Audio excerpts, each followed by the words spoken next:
Assalamualaikum warahmatullahi wabarakatuh. Saya Rahmatin Jalila dari Prodi Ilmu Hukum Fakultas Hukum Universitas Bilfat Siman Lamongan akan menyampaikan sedikit materi tentang Serikat Pekerja guna memenuhi tugas mata kuliah Hukum Ketenaga Kerjaan.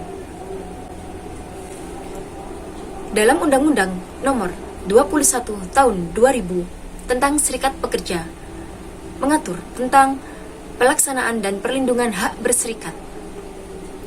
Supaya pada waktu yang sama dapat diciptakan hubungan industrial yang aman, harmonis, dinamis, berkelanjutan, seimbang, dan berkeadilan.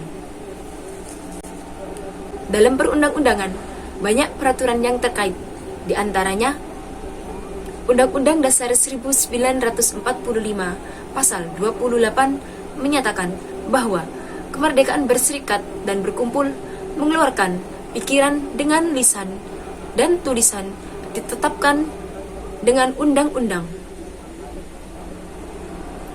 Undang-Undang Nomor 21 Tahun 1954 tentang Perjanjian Pemburuan antara Serikat Buruh dan Majikan.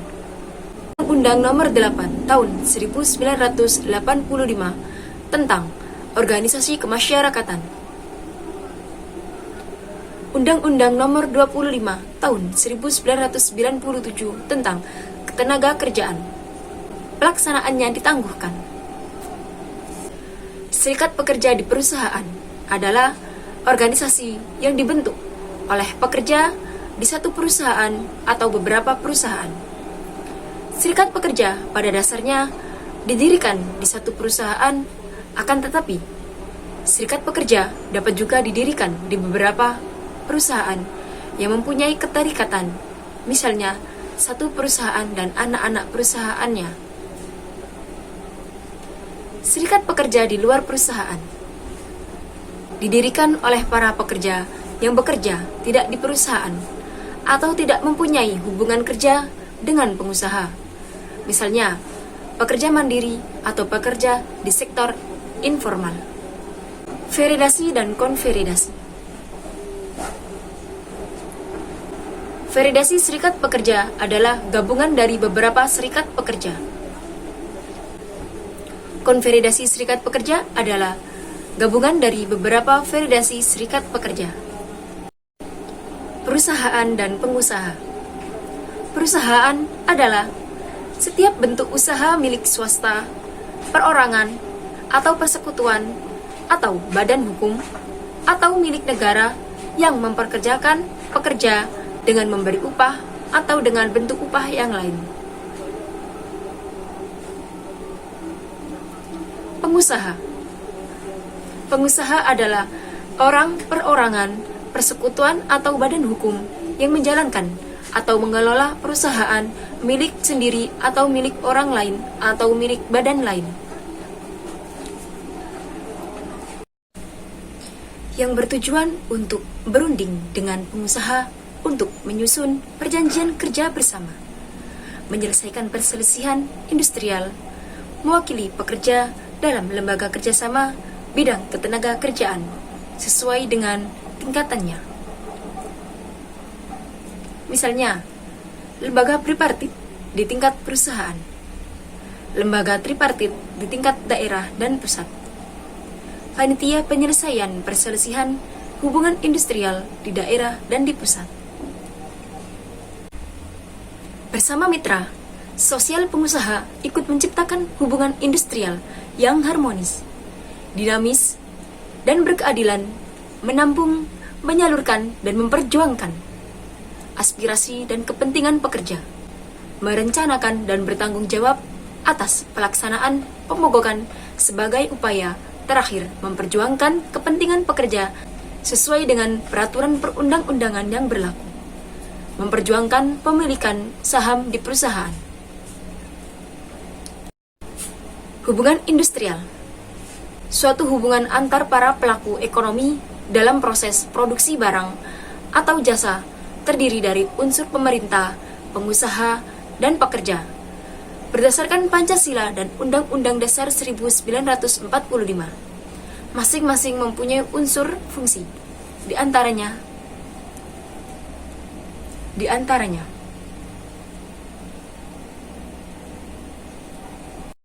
sarana hubungan industrial, serikat pekerja, pengusaha, lembaga kerjasama bipartit, lembaga kerjasama tripartit, peraturan perusahaan, perjanjian kerjasama, peraturan perundang-undangan, lembaga penyelesaian perselisihan hubungan industrial. Namun, terdapat perbedaan antara lembaga kerjasama bipartit dan tripartit dengan PKB atau persetujuan bersama. Lembaga kerjasama tripartit dan bipartit bersifat rekomendasi, baru mengikat apabila diadopsi oleh pemerintah. Namun, pengusaha PKB dan PB yang disepakati mengikat semua pihak.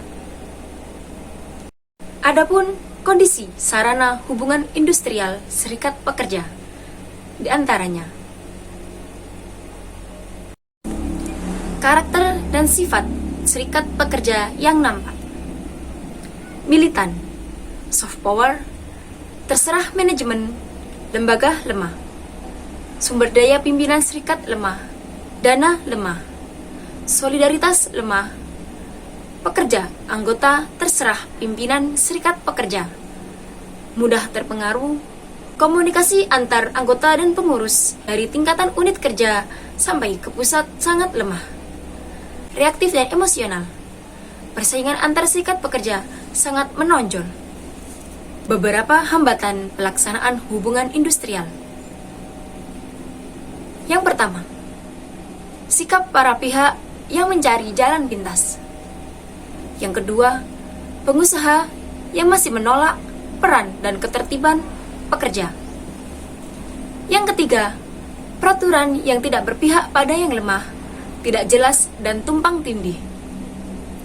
Yang keempat, lambat menghadapi perkembangan ilmu dan teknologi baru yang dapat melahirkan hedonisme.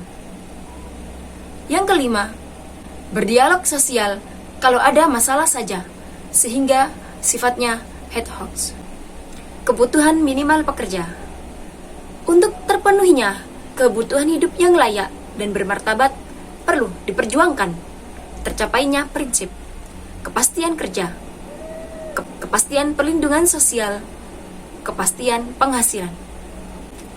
Tidak mudah memang, tetapi setidaknya kepastian di atas harus dimulai dan dimasukkan dalam perjanjian kerja bersama, sekaligus mengefektifkan kinerja LKS bipartit dan tripartit, diarahkan pada terciptanya damai, tenang dalam kegiatan industri, mengembangkan program keselamatan kerja, produktivitas, dan sebagainya.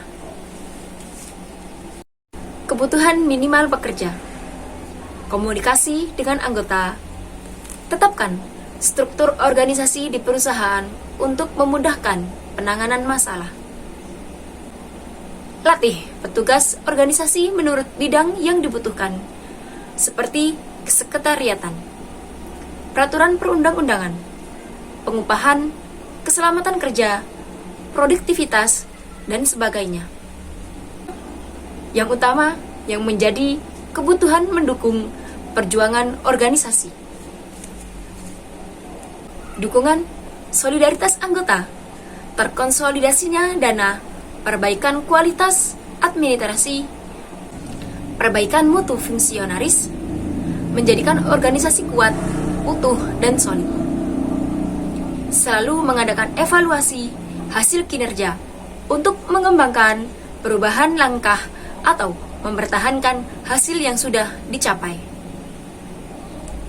Selalu bermusyawarah, diskusi tentang masalah yang dihadapi bersama di antara pihak untuk memecahkan persoalan dengan pengembangannya ke depan. Instrumen sosial dialog di antaranya serikat pekerja dan pengusaha, pemerintah, lembaga kerjasama bipartit, lembaga kerjasama tripartit. Sosial dialog bisa berjalan dengan baik apabila ada kesetaraan, saling percaya, saling menghargai, rasa kebersamaan, terbuka, dan adanya komitmen. Sekian dari saya. Wassalamualaikum warahmatullahi wabarakatuh.